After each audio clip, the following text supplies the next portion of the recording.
Sustainable Development Goal number 9 calls on governments to promote sustainable industrialization and innovation by ramping up spending on R&D and increasing the number of researchers for every 1 million inhabitants. The top 5 R&D performers in absolute terms are all, not surprisingly, the largest economies in the world, namely the United States, China, Japan, Germany, and the Republic of Korea.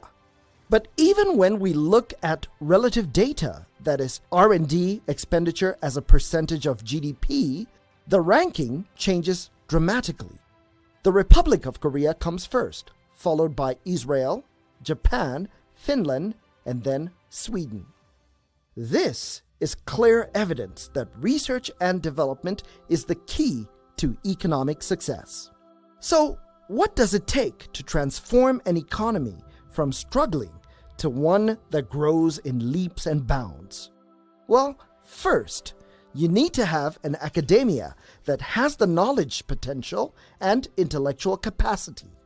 Next, you need creative sources of funding that are not bogged down by bureaucracy and can be drawn from the private sector. And finally, you need the government to coordinate this relationship.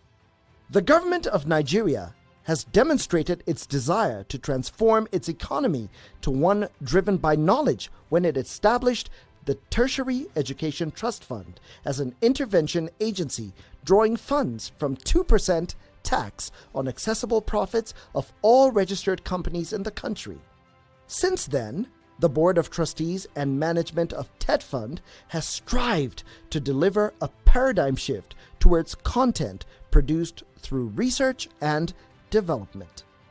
As part of this shift, TETFund inaugurated 12 Pioneer Centers of Excellence located on the campuses of the nation's first, second, and third generation universities. TETFund didn't stop there. It promised to support the centers not just financially, but in capacity building and every other way possible. It is with great pleasure that I welcome you all to this capacity building workshop, the first of many more to come in the months and years ahead, aimed at adequately equipping you with the knowledge, information, and guidance that you will need in order to execute the undeniably daunting task of establishing, operating, and administering the TETFund Centers of Excellence in your various institutions. Precisely 3 weeks ago in the TETFund boardroom, we had the honor and privilege to present allocation letters for the establishment of the Pioneer 12 TETFund Centers of Excellence to the heads of institutions here today. You will recall that at that occasion, I made an undertaking on behalf of the fund in which I stated that we are not just giving you allocation letters and sending you off, leaving you on your own to grapple with the onerous task that the establishment of the TCOEs represents. I promise that when we at the fund, would be standing shoulder to shoulder with you every step of the way, ready to offer every support, guidance, and collaboration that will be needed in order for you to succeed in this challenging endeavor. This workshop today is the beginning of the fulfillment of that promise. I hasten to reassure you of our unwavering support towards the realization of the objectives of this laudable initiative. In keeping with this promise, the Intervention Agency organized a 2-day capacity building workshop for heads of the selected beneficiary institutions and its staff. This edition of The Paradigm Shift focuses on Training Day 1, where the chairman of the TETFund Board of Trustees, Malam Kashim Imam, set the tone for the day. He spoke of the passion of TETFund's executive secretary in fighting for increments in research funding. I acknowledge the role of research. I concede that if we put our physical infrastructure across all the universities and we don't fund research and scholarship. The universities will only be half fulfilled. So we must fund research. Everywhere we went, we are told VCs came forward to give testimonies, but for TETFund, but for TETFund, but for TETFund. We have to strike a very delicate balance between funding for infrastructure, physical infrastructure, on one hand, and funding research on the other. And it's to the credit of the academic community that you have a professor, a researcher,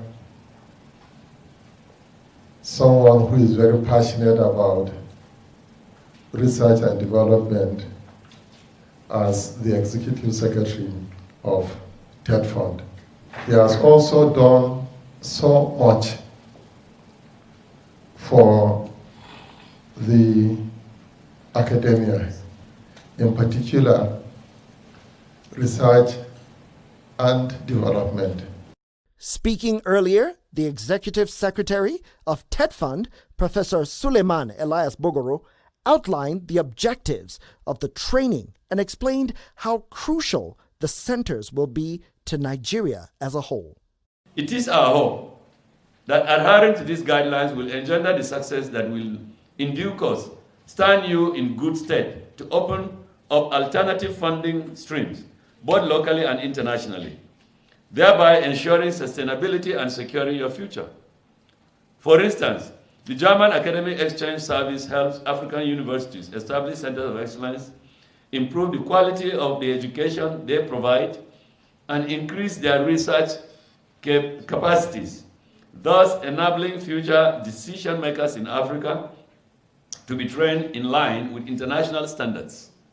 We've designated the TCOE guidelines to reflect global best practices, such that you will be in a position to satisfy the rigorous eligibility criteria some of these funding bodies attach to their grants. In his opening remarks, the Director, Research and Development, Centers of Excellence to TETFund, Dr. Saliu Bakari Yire, gave examples of nations who have excelled by making huge investments in knowledge, which may not be tangible, but is perhaps the most impactful commodity. Countries that today, that when they speak, you listen to them, are those countries that rely on knowledge. Talk about the United States, that has invested over $500 billion in research, in their science foundation. Talk about Brazil, talk about Singapore, talk about Malaysia, talk about Indonesia, talk about Dubai, talk about even Rwanda today. They are investing in innovation, in research and development, and they are transforming the narrative. They are changing the narrative. Nigeria can do it. TETFund enjoys a special balance, which is a testimony to the success of its current board of trustees and management. The chairman has an unquenchable passion for infrastructure development, while the executive secretary is a champion for research and development. Both go hand in hand to raise the quality of tertiary education in Nigeria. Malam Buhari Mikailu is the director of TETFund's Physical Infrastructure Department. He gives a briefing of progress that has been made so far. The equipment for physical infrastructure component will still follow the normal TETFund project approval stages. Packaging the projects, first identifying the items to be procured, preparing the bills of quantities, using market survey of the current market prices of such equipments, and the packaging of the equipment must include all complementary equipments that will go along with such equipments. And then the institution should make submission for approval in principle after the approvals is given, they are expected to go ahead and do the due process, the normal TETFund advertisement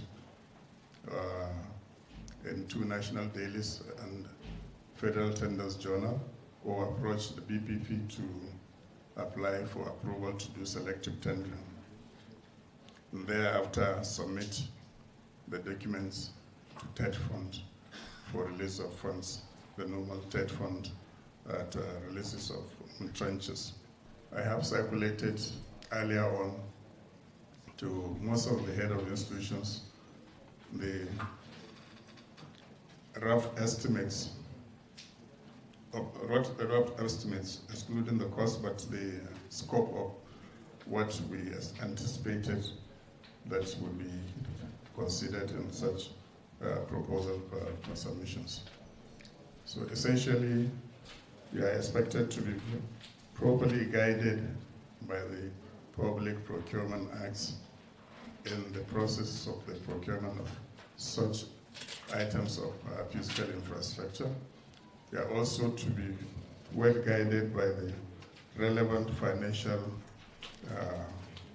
cycles, especially in the procurement of other items that may become necessary as the work in running the centers of excellence. On the supply side of knowledge, higher quality education, incentives for universities and think tanks to produce research, and research that is relevant to private sector are all central for an innovative society. TETFund is drawing inspiration from relevant initiatives to guarantee that its own plans succeed. The agency looked to the World Bank-supported Africa Centers of Excellence and the ACE Impact Project, whose objective is to improve the quality, quantity, and development impact of postgraduate education in selected universities through regional specialization and collaboration. The project supports 11 recipient countries to promote regional specialization among participating universities in thematic areas that address regional challenges and strengthen the capacities of these universities to deliver quality training and applied research. The 5 thematic areas are STEM, agriculture, health, environment, and applied social science/education. Nigeria is one of the 11 participating countries. In 1 year of our center, we've gotten $553,000. We've gotten $234,000 for doing a randomized controlled trial on injectable iron on pregnant women to reduce anemia in pregnancy. Remember, we just mentioned that one problem is anemia in Africa. So therefore, we decided to sit down and write a grant on treatment of anemia in pregnancy using injectable iron, which we're not using now. So if at the end of the day we find it to be useful, then we can move to the next step of policy in trying to introduce injectable iron into our treatment of anemia in pregnancy. We've also done a project with WHO. We developed a new labor care guide.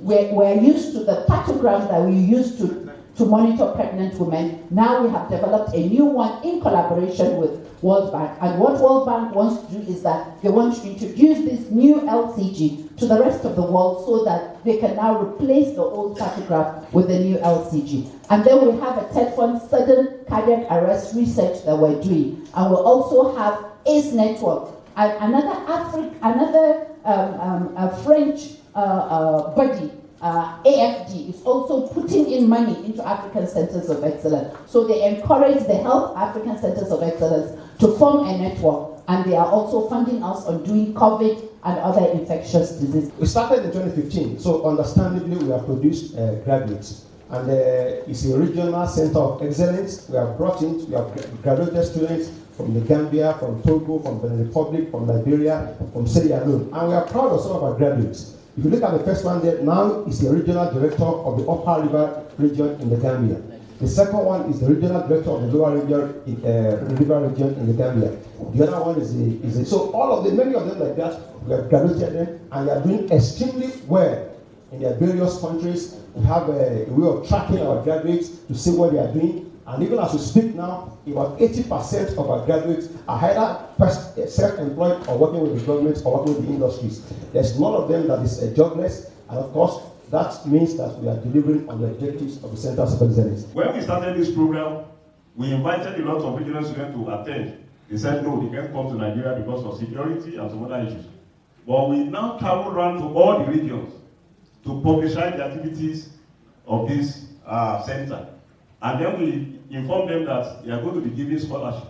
Do you know that after our return, we receive more than 200 applications from the region, from the different countries in the region. So we are able to admit about 50 of them. And I'm proud to say today that last year, December, all of them have graduated at master's level. And about 20 of them have already applied again to continue with the PhD program. So we gave them free accommodation. And that is one of the major reasons why they are interested. Why our own local national students are suffering, we are giving them free, because that is one of the conditions. If you don't attract regional students, World Bank will not give you anything. You lose money on that. But we make sure that our national students also benefit from the program in terms of sending them to conferences, internship, and so on and so forth. So we also provide support for internship. 1 month internship, we normally give about 200,000 naira to a student to go out on internship. And then for the lecturer, that we also go, 150,000 naira will be for that lecturer. If not, no, 250,000 naira will be for the lecturer. If not, they will not want to go, and the university is not ready to give any money.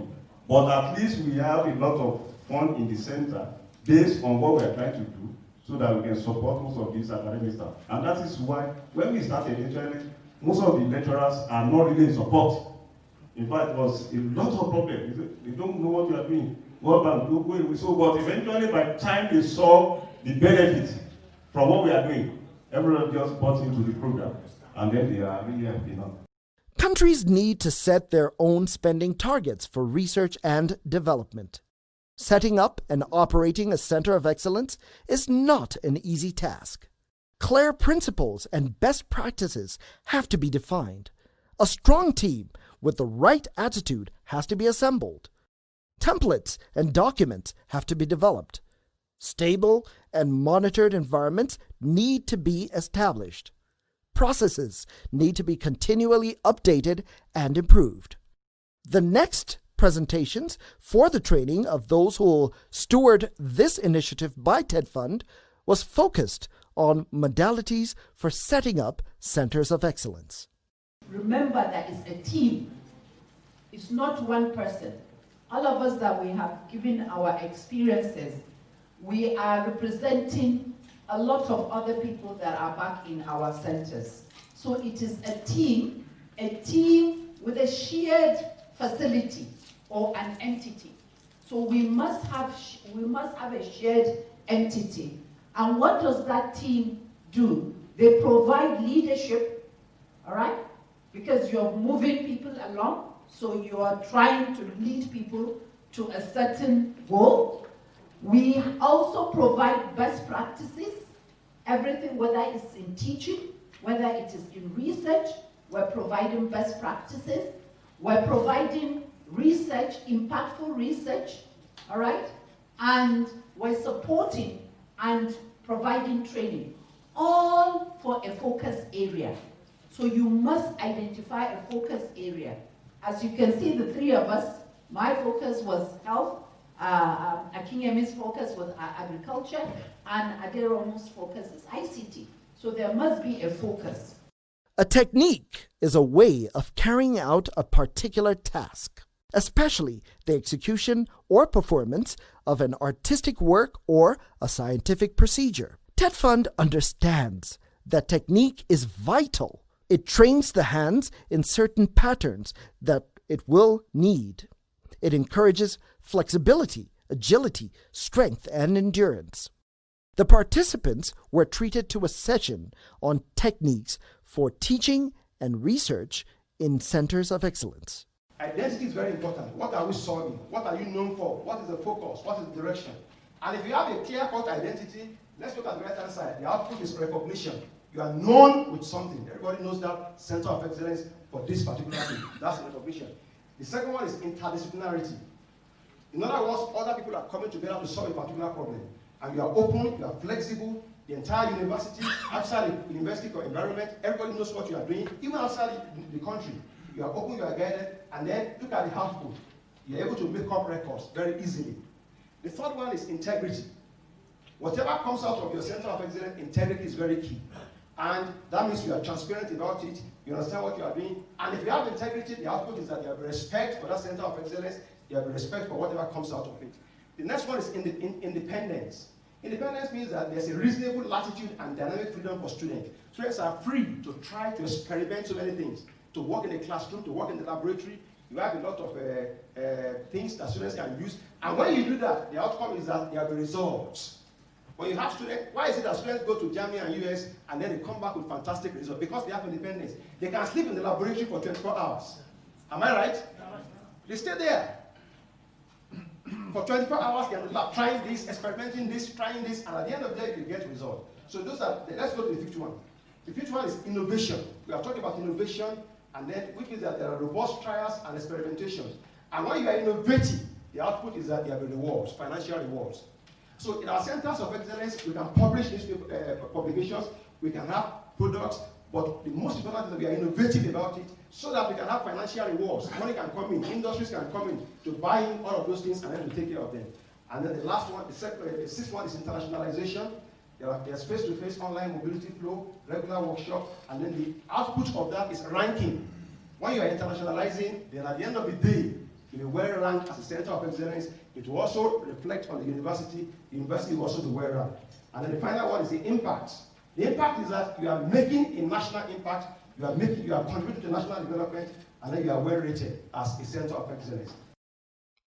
The longevity of any endeavor cannot be achieved without clear and deliberate strategy. Strategy is what drives decision-making. By helping organizations identify their strengths and weaknesses, an effective strategy will help you decide where your efforts and resources are best spent. These decisions are crucial in ensuring your organization has a profitable, sustainable future. This is why TETFund invested in having a session on strategies for sustaining centers of excellence. Long-term vision is number one. When we started that old park, the vision has been there since 2003. And then we started small, and we are going big. Okay, so you must have long-term vision. You integrate sustainability in all your projects. Any project you are doing, there must be sustainability. Communication and outreach, that is key. Involve key stakeholders. Diversify funding sources. Look beyond the donors. And then use donor database. These are the key sustenance strategies that we've employed in the last 10 years, and it's working for my center. Number one is the technical skills competency. So you employ more academic and technical staff with relevant skills. Don't say because this A is my friend, you are sending that person to that center. That guy is going to be useless. And then you are not going to achieve anything. Two, regular training and retraining of technical staff and even the students using the facilities. Okay, so that even if the technical staff is not there, those students using the facilities can also do what? Do some maintenance and repairs on the facilities. Number three, committed staff. Even if the funding is there, everything is there. If you don't have a committed staff, you are not going to get anything at all. Capacity building is a measurable improvement in an organization's ability to fulfill its mission through a blend of sound management, strong governance, and dedication to assessing and achieving results. It is valuable and important because of its many long-term impacts. Capacity building encourages people to take action on issues by themselves. It is TETFund's desire that each center of excellence has a sense of ownership and empowerment so that Nigeria can benefit from future development. Confidence, skills, knowledge, and resources are all elements that increase from capacity building efforts. TETFund has demonstrated its commitment to the idea that Nigeria must begin to think and act differently if it is to join the league of developed nations of the world. And that is the paradigm shift.